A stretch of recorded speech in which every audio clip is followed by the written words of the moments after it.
हरे कृष्णा सभी के लिए। आइए अब भगवान की एक और लीला सुनते हैं जो कि बहुत ही अपने आप में मधुर है। भगवान श्री कृष्ण हमेशा ही अपनी दिव्य लीलाओं से वृंदावन वासियों को प्रसन्न करते रहते थे और उनके ये मित्रगण उनसे तो अलग ही नहीं रहना चाहते थे। उनमें से भगवान का एक परम मित्र था जो था भद्रा, जो दिन रात भगवान की परछाई की तरह रहता था।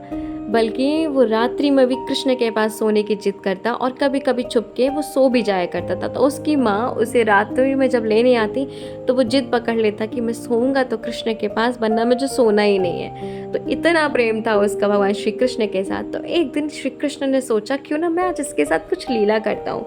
भद्रा भगवान की परछाई की तरह रहता था। एक दिन सवेरे सवेरे जब उठा तो उसे कृष्ण कहीं नहीं दिखाई दिए और वो परेशान हो गया और उसे इतनी देर हो गई ढूंढते ढूंढते कृष्ण उसे मिल ही नहीं रहे थे। तो जाकर अपने और मित्रों से पूछता है कि सुबाला, क्या तूने श्री कृष्ण को देखा, तूने कृष्ण को देखा? तो सुबाला हंसते हुए कहता है, नहीं, मैंने तो नहीं देखा।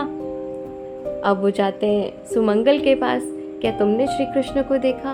वो कहते हैं, मैंने भी कृष्ण को नहीं देखा, और वो भी हंसने लगते हैं। और वो जाते जाते सारे मित्रों से पूछते हैं लेकिन उन्हें कोई जवाब नहीं मिलता है और बल्कि सारे मित्र उन पे हंस रहे होते हैं। और वो परेशान होता है कि आज सवेरे से कन्हैया मिल नहीं रहे और ये सारे मित्रगण हंस रहे हैं, इन्हें कोई चिंता नहीं, कोई असुर तो नहीं उठा के ले गया हमारे कन्हैया को।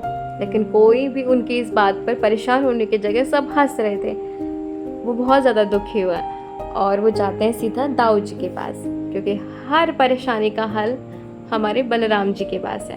और वो बलराम जी के पास जाके कहता है, हे दाऊ जी, क्या आपने कन्हैया को देखा?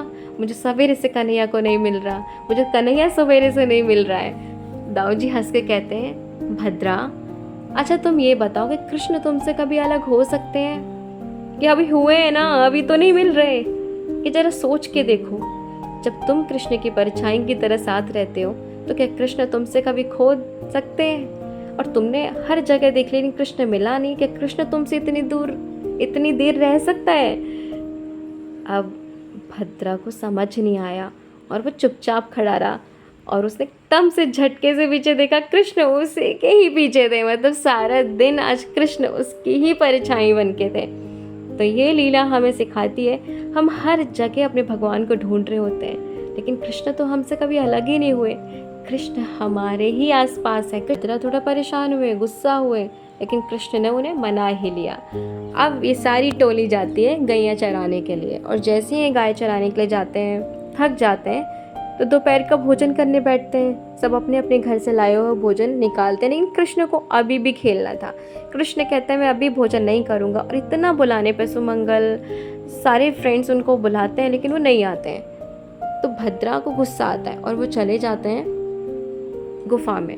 कृष्ण अभी तक नहीं आ रहा, कितनी बार बुला लिया, कृष्ण आ ही नहीं रहे। और फिर कृष्ण अब उन्हें पुकारते हैं लेकिन कृष्ण कोई बात का उत्तर भद्रा नहीं देते हैं। तो कृष्ण उस गुफा में शेर के रूप में जाते हैं और जैसे ही वो शेर के रूप में जाते हैं तो भद्रा डरने की बजाय उस सिंह का कान पकड़ के कहते हैं, क्यों लगाई ना भूख? कब से कह रहा हूँ भोजन कर लो, कब से कह रहा हूँ भोजन कर लो, लेकिन तुम्हें तो कन्हैया कोई फर्क ही नहीं पड़ता।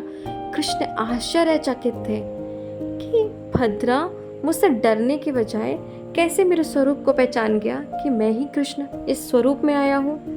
तो भगवान जैसे ही सर उठा के ऊपर देखते हैं, उनकी योग माया शक्ति हाथ जोड़ के खड़ी होती है। कहते हैं, प्रभु, आपके भक्तों पर आपकी माया का कोई प्रभाव नहीं पड़ता, क्योंकि उन्होंने आपके प्रेम बंधन से मुझे भी बांध रखा है, तो फिर आपको तो बंधना ही है, इसलिए उन पे मेरी माया का कोई प्रभाव नहीं पड़ता। ऐसे है कृष्ण और ऐसे हैं उनकी ग्वाल वाल। बोलो जय कन्हैया लाल की, हाथी घोड़ा पाल के।